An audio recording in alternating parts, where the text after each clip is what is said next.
truck sat in the back corner of the auction lot like a ghost no one wanted to see. Rust had eaten through the wheel wells. The paint had faded from red to something closer to dried blood. And when the auctioneer called lot 47, only one hand went up. Rusty Callahan didn't know why he raised it. He didn't need another project. His garage was already packed with half-finished restorations, engines in pieces, transmissions soaking in solvent. But something about that Ford pulled at him. Maybe it was the dent in the driver's side door. Maybe it was the way the windshield caught the light, cracked but still holding. Or maybe it was the name printed on the title sheet when he signed the papers an hour later. Ezekiel Ford. The clerk at the county office barely looked up when Rusty asked about him. "Died 3 months ago," she said, stamping the transfer form. "No family, no will. Everything went to auction." Rusty drove the truck home that afternoon with the windows down and the engine coughing black smoke every time he pressed the gas. The steering wheel was wrapped in duct tape. The seat springs poked through cracked vinyl, but the frame was solid. The bones were good, and that was all Rusty needed. He spent the first week stripping her down, pulled the doors, removed the bed, drained the fluids and disconnected the wiring harness. He worked alone, the way he always did, with the radio off and his thoughts louder than any music could drown out. His hands moved without thinking. Wrench, socket, pry bar, repeat. It wasn't until he started on the interior that things got strange. The bench seat came out easier than it should have.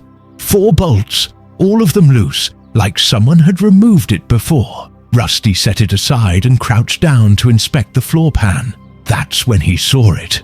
A seam, not a factory seam, not a rust line. A clean, deliberate cut running along the edge of the metal, just under where the seat had been. He ran his fingers along it, feeling the slight ridge where 2 pieces had been welded together. Whoever did it knew what they were doing. The bead was tight. Professional. Rusty grabbed a flashlight and lay flat on his back, shining the beam up into the gap. There was a space there, maybe 6 inches deep, running the full width of the cab. His pulse kicked up. He'd found hidden compartments before. Usually they held what you'd expect. Baggies of pills, rolls of cash wrapped in plastic. Once, a handgun with the serial numbers filed off. He'd turned that one over to the cops and never asked questions. But this felt different. Rusty grabbed his angle grinder and a pair of safety glasses. He didn't bother with gloves. The grinder screamed as he cut through the weld, sparks spraying across the concrete floor. The metal peeled back like a tin can, and he set the tool down, breathing hard. Inside the compartment, stacked in neat rows, were envelopes. Hundreds of them, all the same size, all yellowed with age, all sealed. Rusty pulled one out. The paper was brittle, the ink faded but still legible. The address was written in careful block letters, the kind you learned in grade school and never forgot. Mrs. Eleanor Pritchard, 428 Maple Street, Dalton, Georgia. No return address, no stamp. Just a name and a street that might not even exist anymore. He turned it over. On the back, in the same handwriting, was a date, April 12th, 1971. Rusty set it down and pulled out another. Different name, different town, same handwriting, same careful script. April 19th, 1971. Another, May 3rd, 1971. He pulled them out one by one, his hands moving faster now, his breath coming shorter. There were dozens, no, more than that. He started counting, 50, 70, 100. He stopped counting and just stared. Every envelope was addressed to a different person. Every envelope had a different date, but none of them had ever been opened. None of them had ever been sent. Rusty sat back on his heels, the letters spread out around him like a paper graveyard. His mind was racing. Who was Ezekiel Ford? Why did he have all these letters? And why the hell did he hide them in the floor of his truck? He picked up the first envelope again, the one addressed to Mrs. Pritchard, and held it up to the light. He could see the shadow of writing inside. Not much. A page, maybe two. He shouldn't open it. He knew that. These weren't his. They belonged to someone. Maybe the people they were addressed to. Maybe Ezekiel's estate, if he had one. Maybe no one. But Rusty's thumb was already sliding under the flap. The glue gave way easily, brittle after 50 years. He pulled out a single sheet of paper, folded in thirds, and opened it. The handwriting was the same, careful, controlled, but the words were anything but. Dear Mrs. Pritchard, you don't know me. My name is Ezekiel Ford, and I served with your son James in Vietnam. I'm writing to tell you something the army never will. James didn't die the way they said he did. Rusty's hands went cold. He didn't die in an ambush. He didn't die defending his position. He died because I told him to move. I told him to check the tree line. I told him it was clear it wasn't. The bullet hit him in the chest before he even saw where it came from. He dropped his rifle. He looked at me, and I couldn't do anything but watch him bleed out in the mud while the rest of us stayed low and waited for it to stop. I'm sorry. I'm so sorry. I should have been the one to go. I should have checked. I should have known. But I didn't. And now your son is gone, and I'm still here, and I don't know how to live with that. I'm writing this because you deserve to know the truth, but I'll never send it, because the truth won't bring him back, and it won't make you feel better. It'll just make you hate me the way I hate myself. I'm sorry. Ezekiel Ford Rusty read it twice. Then a third time. His throat was tight. His eyes burned. He set the letter down and picked up another envelope, tore it open, read it. Same thing. Another name, another death, another apology that was never sent. He opened a third, a fourth, a fifth. Every single one was the same. A confession, a memory, a last moment that Ezekiel Ford had carried alone for decades. Rusty's hands were shaking now. He looked at the pile of envelopes still stacked in the compartment, and he realized what he was looking at. This wasn't a collection. This was a graveyard. Every letter was a soldier. Every soldier was a memory. And Ezekiel Ford had carried all of them alone in the floor of his truck for 50 years. Rusty sat there for a long time, surrounded by ghosts he'd never met, holding words that were never meant to be read. The garage was silent, except for the hum of the fluorescent lights overhead and the distant sound of traffic on the highway. He didn't know what to do. He didn't know if he should keep reading. He didn't know if he should burn them. He didn't know if he should try to deliver them, even though half the addresses were probably gone by now, and half the people were probably dead. But he knew one thing. He couldn't just leave them there. Rusty picked up the stack of letters and carried them inside. He set them on his kitchen table and made a pot of coffee he didn't drink. Then he sat down and started going through them, one by one, organizing them by date. April 1971, May 1971, June 1971. The dates stretched on, month after month, year after year. Some gaps were short, some were long, but they never stopped. The last letter was dated February 2024, 3 months before Ezekiel Ford died. Rusty opened it. It was addressed to a woman named Claire Dawson in Asheville, North Carolina. The letter inside was shorter than the others. The handwriting was shakier, but the words were the same. I'm sorry. I should have saved him. I didn't, and I've carried that with me every day since. Rusty set it down and rubbed his face. His hands smelled like oil and rust and old paper. He didn't sleep that night. Instead, he sat at the table and read every single letter. Some of them made him cry. Some of them made him angry. Some of them just made him feel hollow, like someone had scooped out his insides and left him empty. By the time the sun came up, he'd read them all, and he'd made a decision. He was going to deliver them. Every single one. It didn't matter if the addresses were old. It didn't matter if the people were gone. It didn't matter if no one wanted to hear from a dead man who'd spent 50 years apologizing to ghosts.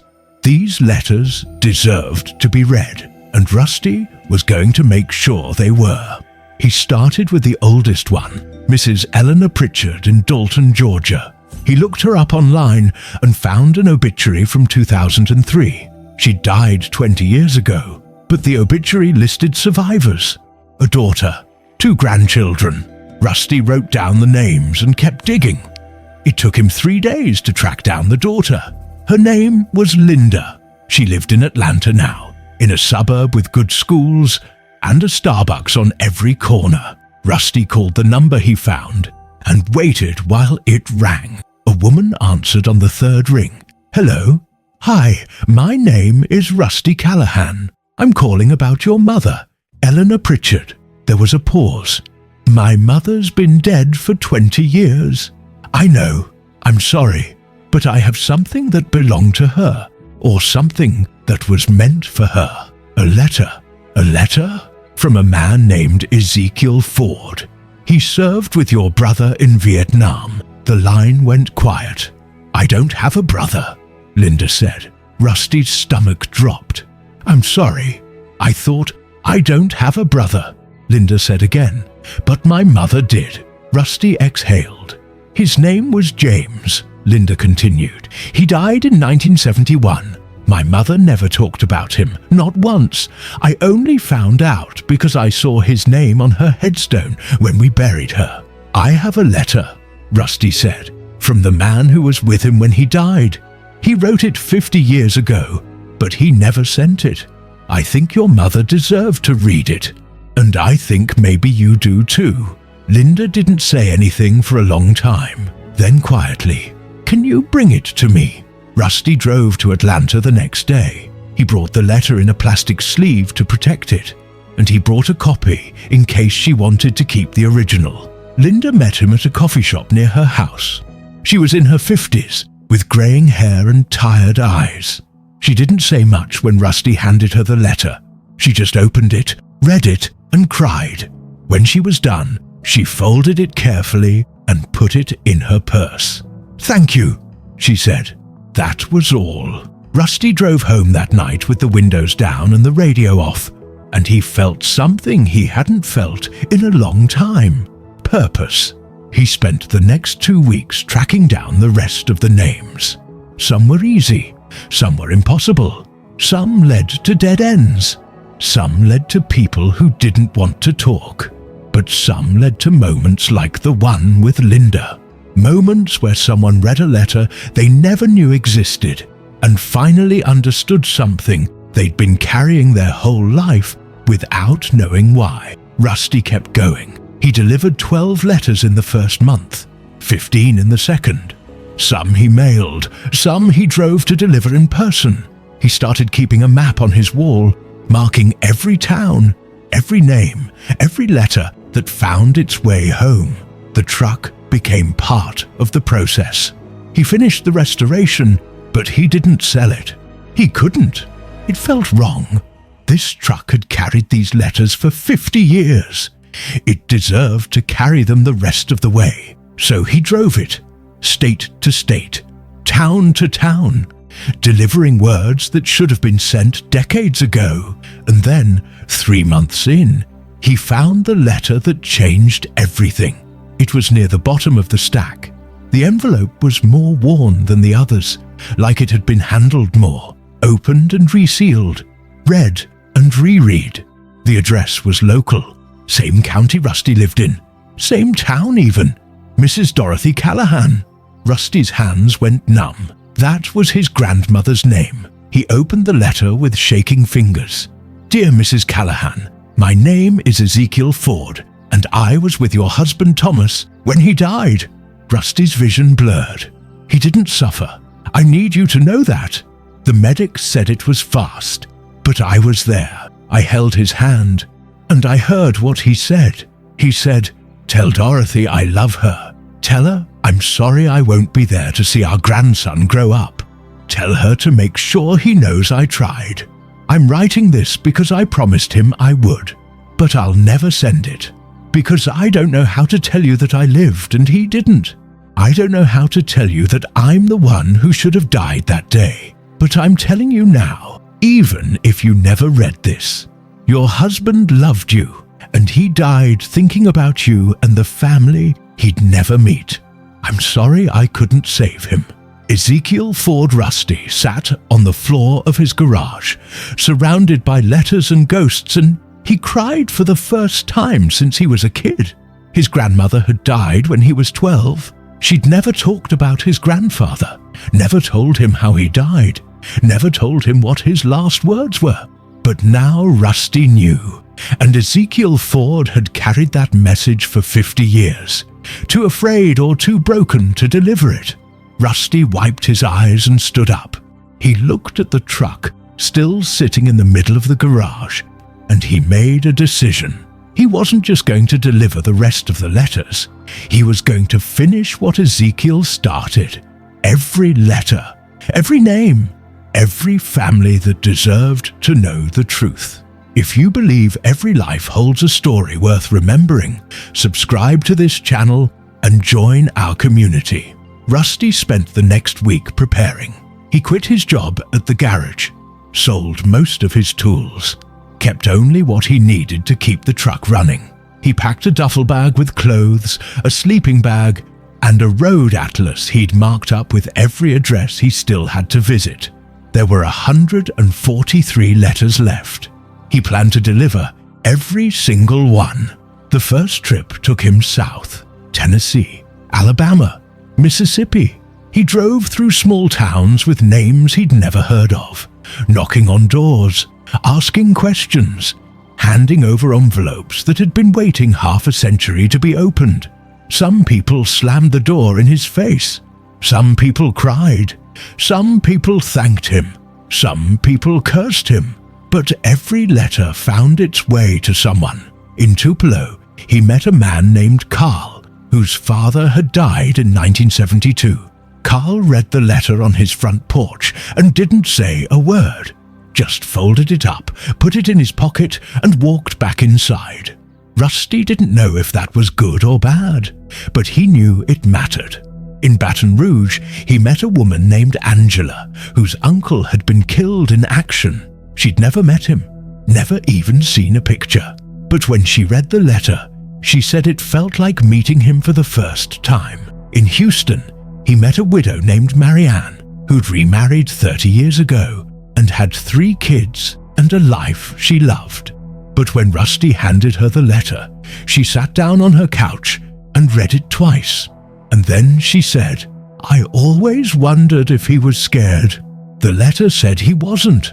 Rusty didn't know if that was true, but he knew it was what she needed to hear. He kept driving. By the time summer hit, he'd delivered 60 letters. By fall, he'd delivered 90. He slept in the truck most nights, parked in rest stops or empty fields, the letters stacked in a box on the passenger seat. He started keeping a journal, writing down the names, the reactions, the moments that stuck with him. Some nights he'd sit in the truck and read through the letters he hadn't delivered yet, and he'd wonder what Ezekiel Ford had been thinking all those years. Why he wrote them, why he kept them, why he never sent them.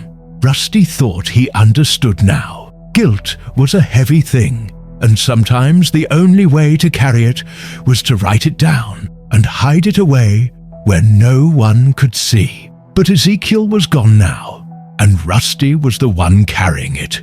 He didn't mind. In October, he crossed into North Carolina. The leaves were turning, the air was cool, and the truck was running better than it had in decades. Rusty had replaced the engine mounts, rebuilt the carburetor, and patched the exhaust. She purred now, smooth and steady. He had 20 letters left. One of them was addressed to a man named Victor Landry in Asheville. Rusty had tried calling him 3 times, but the number was disconnected, so he drove there instead. The address led him to a nursing home on the edge of town. The building was old but clean, with a garden out front and a sign that said, Sunrise Senior Living. Rusty walked inside and asked for Victor Landry. The woman at the desk looked him up on the computer and nodded. Room 14, down the hall on the left. Rusty found the room and knocked. A voice inside said, "Come in." Victor Landry was 92 years old. He sat in a wheelchair by the window, a blanket over his lap, staring out at the garden. His hands were thin and spotted with age, but his eyes were sharp. "Who are you?" Victor asked. "My name's Rusty Callahan. I have something for you." Victor turned his head slightly. "I don't know you." "No, sir, but I knew someone who knew you. A man named Ezekiel Ford." Victor's expression didn't change, but something flickered behind his eyes. "Zeke," he said quietly. "Yes, sir. Zeke's dead." "I know, but before he died, he wrote you a letter. He never sent it. I'm here to deliver it." Victor stared at him for a long moment. Then he held out his hand. Rusty gave him the envelope. Victor opened it slowly, his fingers trembling.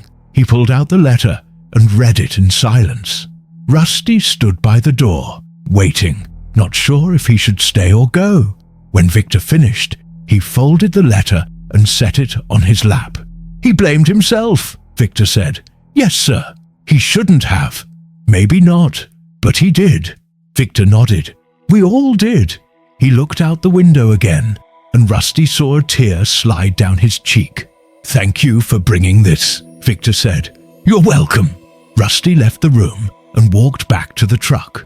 He sat behind the wheel for a long time, staring at the box of letters on the seat beside him. 19 left.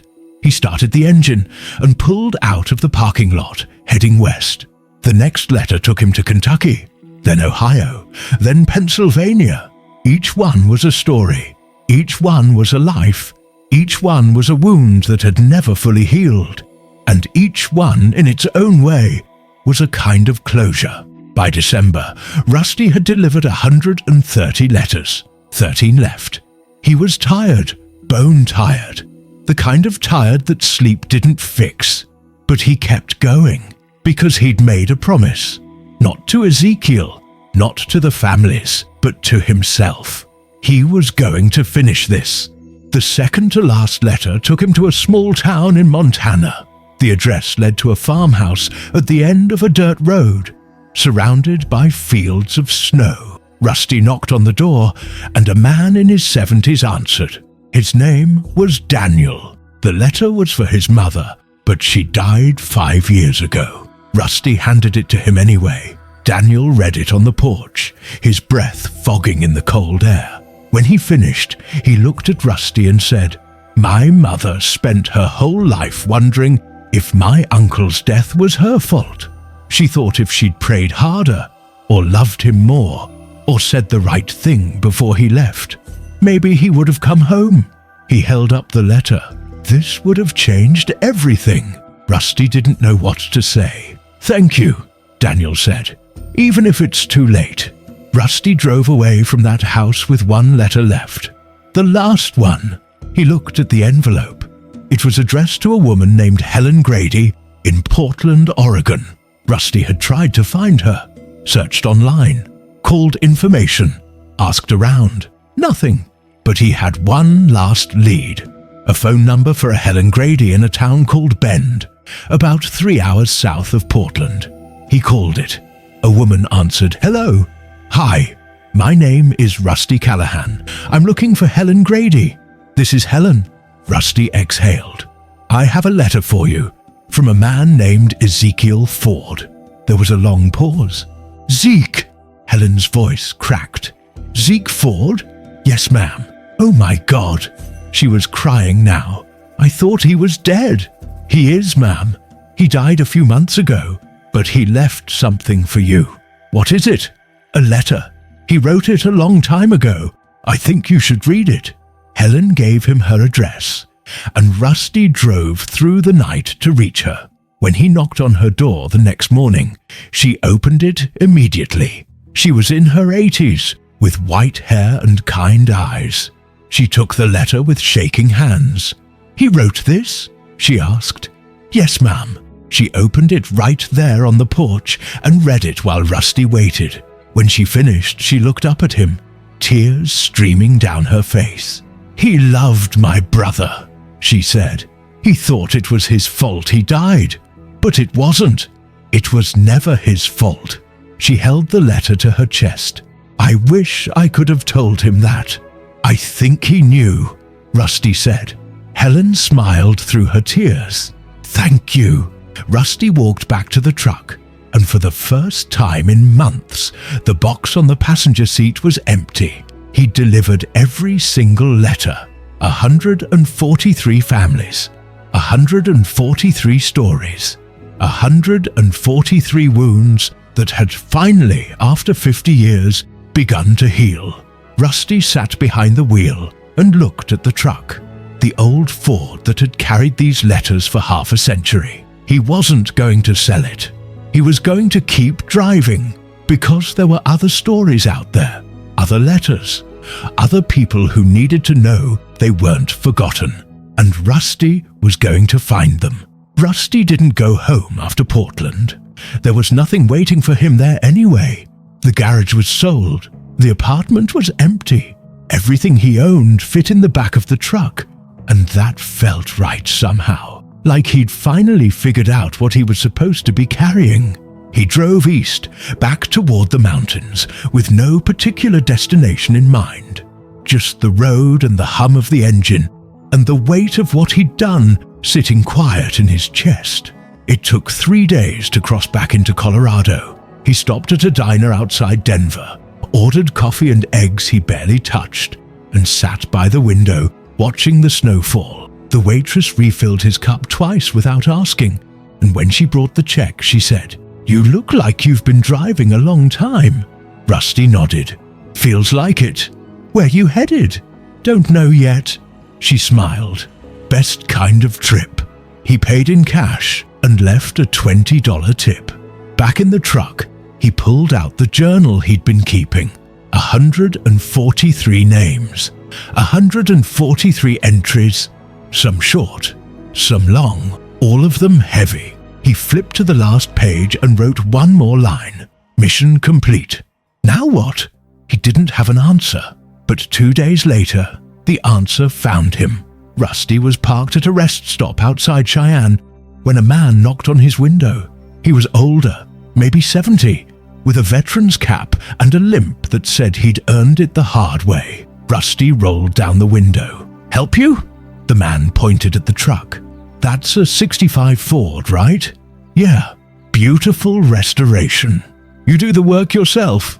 "Most of it." The man nodded, his eyes lingering on the dent in the driver's side door. "My dad had one just like this. Same color, same dent in the same spot." He laughed, but it didn't reach his eyes. "He died in it. Heart attack behind the wheel. Truck got sold at auction before I even knew it was gone." Rusty's stomach tightened. "I'm sorry. Not your fault." The man looked at him. "You buy this at auction?" "Yeah, few months back." "County auction? Estate sale?" Rusty nodded slowly. The man's face changed. "What was the name? The guy who owned it before you?" Rusty hesitated. Then he said, "Ezekiel Ford." The man went pale. "Zeke," he whispered. "Jesus Christ, Zeke Ford. You knew him? Knew him?" The man laughed, bitter and broken. "He saved my life." Rusty got out of the truck. "What's your name?" "Garrett. Garrett Mills." "I'm Rusty." He held out his hand, and Garrett shook it. "You served with him. Vietnam. 71. I was 19 years old and dumber than a box of rocks. Stepped on a mine that didn't go off. Just clicked under my boot. I froze, couldn't move, couldn't breathe. And Zeke," Garrett's voice cracked. "Zeke walked out there calm as Sunday morning and disarmed it with his bare hands while I stood there crying like a baby." Rusty didn't say anything. "I never got to thank him," Garrett said. "Not really. We got separated after that. Different units. I tried to find him after the war, but I didn't know where he'd gone. And then life happened. Wife, kids, job. I stopped looking. He looked at the truck again, and now he's gone. Rusty reached into the cab and pulled out the journal. He flipped through the pages until he found what he was looking for. "He didn't forget you," Rusty said. He handed Garrett a photocopy of a letter, one of the ones Ezekiel had written but never sent. It wasn't addressed to a family. It was addressed to Garrett Mills. Garrett took it with shaking hands and read it standing there in the cold. When he finished, he folded it carefully and put it in his pocket. He didn't say anything for a long time, just stood there, staring at the truck, tears running down his face. Finally, he looked at Rusty. "Thank you. I didn't write it." "No, but you brought it to me." Garrett wiped his eyes. "That means something." He walked away, and Rusty watched him go. That night, Rusty sat in the truck and stared at the journal. He thought about all the letters he'd delivered, all the families he'd met, all the stories he'd heard, and he realized something. The letters weren't the end. They were the beginning, because for every letter Ezekiel had written, there were 100 more stories he'd never had the chance to tell, 100 more people he'd touched, 100 more lives that deserved to be remembered. Rusty picked up a pen and started writing. Not a letter, a list, names, places, stories he'd heard along the way. People who'd mentioned a friend, a brother, a father who'd served and never came home. People who'd said, "I wish I knew what happened." People who'd said, "I wish someone remembered." Rusty was going to remember.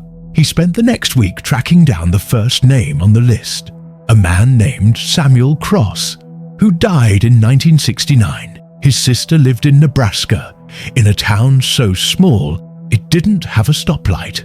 Rusty drove there and knocked on her door. Her name was Margaret. She was in her 70s, with grey hair and a voice that shook when she talked about her brother. "He was 22, she said. "He'd only been over there 3 months. They sent his body home in a box, and we buried him without ever knowing what happened. The army said it was an ambush. That's all they told us." "I'm trying to find out more," Rusty said. "I'm looking for people who served with him, people who might remember." Margaret looked at him like he'd just offered her the moon. "You'd do that?" "Yes, Mom." She gave him everything she had. Letters Samuel had sent home, a picture of his unit, the name of his commanding officer. Rusty took it all and started digging. It took 2 weeks, but he found someone, a man named Leon, who'd been in Samuel's platoon. He lived in Arizona now, in a trailer park outside Phoenix. Rusty called him. "I don't talk about the war," Leon said. "I understand, but I'm trying to help someone, a woman named Margaret. Her brother was Samuel Cross. He was in your unit." There was a long silence. "Sammy," Leon said quietly. "Yes, sir. What do you want to know?" "What happened to him?" Leon exhaled. "He got hit during a patrol, sniper. We couldn't get to him for 6 hours because of the fire. By the time we did, he was gone." His voice broke. "He didn't deserve that. He was a good kid." "Can I tell his sister that?" "Yeah. Tell her. Tell her he didn't suffer. Tell her we were with him. Tell her he wasn't alone." Rusty wrote it all down. He called Margaret that night and told her everything Leon had said. She cried so hard she couldn't speak. But when she finally caught her breath, she said, "Thank you. Thank you so much." Rusty hung up and added another name to the list. If this story touched your heart, click like and subscribe to honor those who served. The work became a rhythm. Find a name, track down a family, dig for answers, deliver the truth. Some stories were easy, some were impossible, but Rusty kept going. In Kansas, he found the widow of a man who'd been declared missing in action in 1970. Rusty tracked down a veteran who'd been there the day he disappeared. The man told Rusty the truth. Her husband had been killed instantly by a mortar round. There was no body to recover, but he hadn't suffered. Rusty told her. She thanked him and said she could finally stop wondering. In Missouri, he found the son of a pilot who'd been shot down over Laos. The son had spent 40 years believing his father had been captured and tortured. Rusty found a declassified report that said the plane had exploded on impact. The pilot never knew what hit him. The son read the report and said, "I can let him go now." In Tennessee, he found the daughter of a medic who died saving 3 wounded soldiers. She'd never known the details. Rusty found one of the soldiers her father had saved. The man was in his 70s now, living in a nursing home, but he remembered everything. "Your father was a hero," the man said. "He ran into fire to pull us out. He didn't have to, but he did." The daughter cried when Rusty told her. "I always wondered if he was brave." "He was," Rusty said. The list kept growing. By spring, Rusty had helped 20 families. By summer, 40. He didn't charge anyone, didn't ask for anything, just drove from town to town, state to state, following the threads of stories that had been buried for decades. People started hearing about him. Word spread. Families reached out. Veterans reached out. Someone wrote an article in a small-town newspaper. Then another. Then another. By fall, Rusty was getting calls every day. He couldn't keep up. So he started recruiting help. Other veterans. Other people who'd lost someone. People who wanted to do something that mattered. They called themselves the Last Message Project. It wasn't official. There was no office, no funding, just a network of people who believed that every story deserved to be told and every family deserved the truth. Rusty kept driving the truck. It became a symbol. People recognized it. When he pulled into a town, word got around. The guy with the Ford is here. He didn't mind. In October, he got a call from a woman in Virginia. Her name was Rachel, and her grandfather had died in 1972. She'd been trying to find out what happened to him for 30 years. "I've hit every dead end," she said. "I don't know where else to look." "Send me what you have," Rusty said. She did, and Rusty got to work. It took 3 weeks, but he found a veteran who'd been there. The man's name was Carl, and he lived in Florida now. He was 85 years old and didn't have much time left. Rusty drove down to meet him. Carl sat on his porch, oxygen tank beside him, and told Rusty everything. "Her grandfather was a good man," Carl said.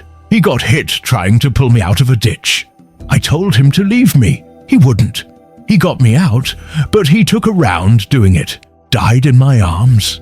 Carl's eyes were wet. "I've thought about him every day since." Rusty recorded the conversation and sent it to Rachel. She called him 2 days later, sobbing. Thank you so much.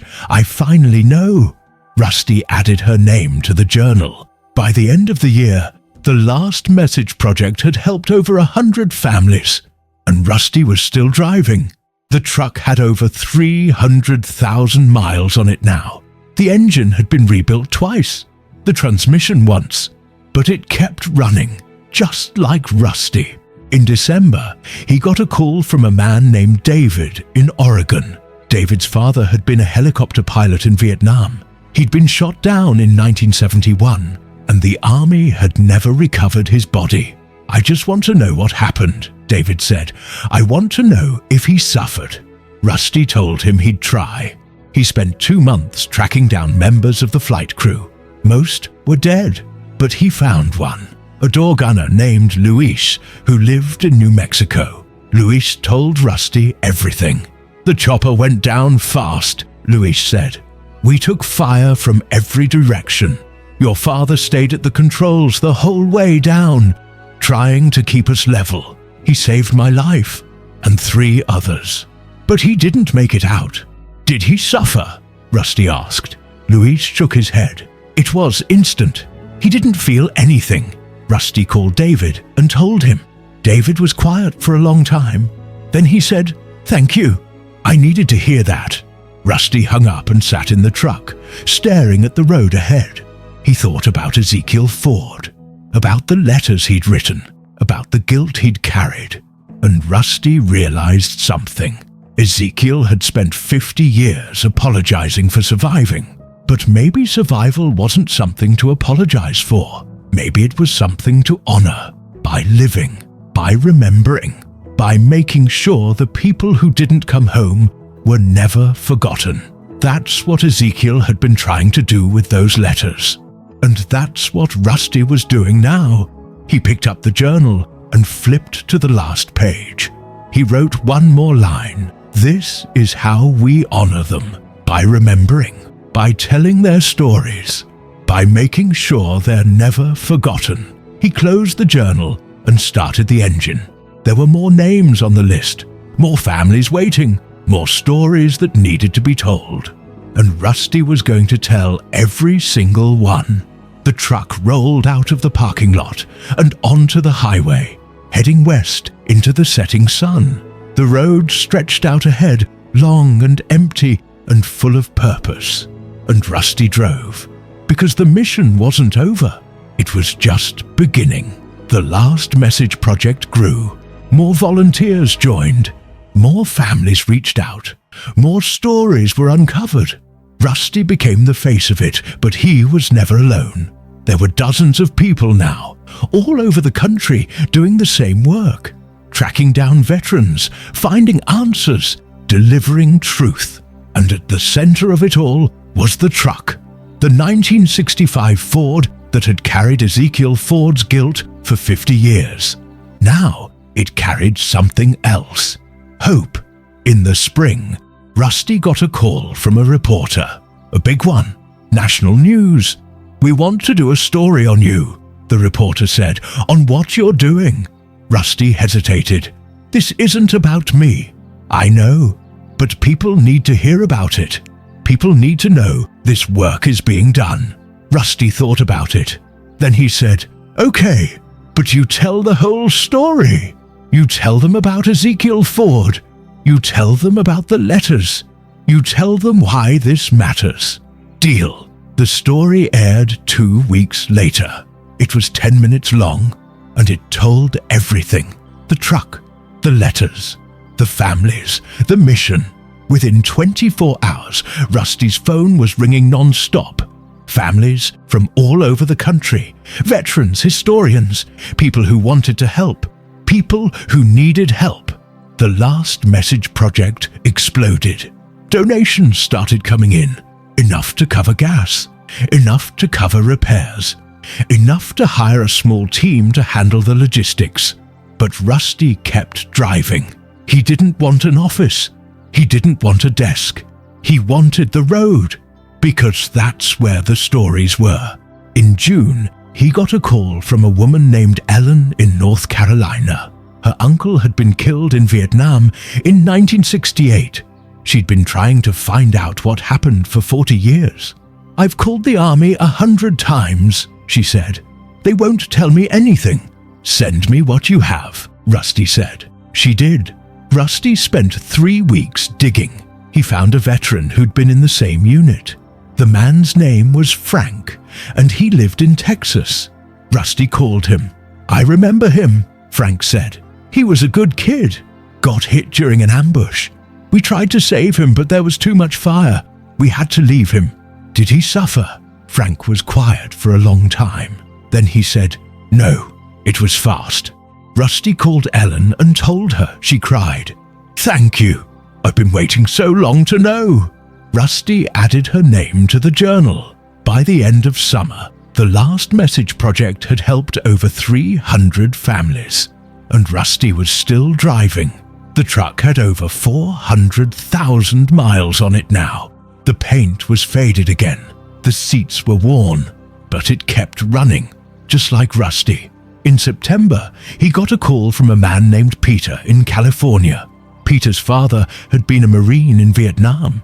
He'd come home, but he'd never talked about the war. He died 10 years ago, and Peter had spent the last decade wondering what his father had been through. "I just want to understand him," Peter said. Rusty told him he'd try. He tracked down 3 men who'd served with Peter's father. All of them told the same story. "Your father was tough. one of them said. "He saw things no one should see, but he never broke. He kept us together." Rusty recorded all of it and sent it to Peter. Peter called him a week later. "Thank you. I finally understand why he was the way he was." Rusty hung up and stared at the journal. Over 300 names now. Over 300 families who finally had answers. Over 300 stories that had been buried and were now being told. And Rusty realized something. This was bigger than him.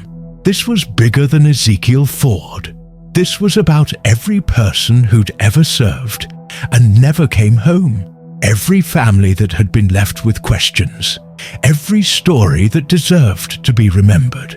And Rusty was going to make sure they were. In October, he drove to Washington, D.C. He parked the truck on the National Mall and walked to the Vietnam Veterans Memorial. He stood in front of the wall, looking at the names carved into the black stone. Over 58,000 of them. 58,000 stories. 58,000 families. Rusty pulled out the journal and opened it to the first page. He read every name he'd written, every family he'd helped, every story he'd uncovered. And then he made a promise. "I'm going to keep going," he said quietly. "I'm going to tell as many stories as I can. I'm going to make sure you're not forgotten." He closed the journal and walked back to the truck. The sun was setting, and the sky was painted in shades of orange and red. Rusty started the engine and pulled out onto the road. There were more names on the list, more families waiting, more stories that needed to be told, and Rusty was going to tell every single one, because that's what Ezekiel Ford had been trying to do. And now Rusty was finishing it. The truck rolled down the highway, heading west, carrying the weight of 50 years of silence and the hope of 1,000 untold stories. And Rusty drove, because the mission wasn't over. It would never be over. As long as there were stories to tell, Rusty would keep driving. As long as there were families who needed answers, Rusty would keep searching. As long as there were names that deserved to be remembered, Rusty would keep remembering. The Last Message Project wasn't just about delivering letters anymore. It was about honoring every person who'd ever served, every person who'd ever sacrificed, every person who'd ever been forgotten. And Rusty was going to make sure they never were again. The truck disappeared into the distance, a silhouette against the fading light, carrying the stories of the past into the future. And somewhere, in the quiet spaces between the miles, Ezekiel Ford was finally at peace, because his letters had found their way home, and his mission was being carried forward by a man who understood what it meant to honor the dead by serving the living. Rusty Callahan didn't buy a truck that day at the auction. He inherited a purpose, and he was going to spend the rest of his life fulfilling it. One letter, one story, one family at a time. If you believe every life holds a story worth remembering, subscribe to this channel and join our community.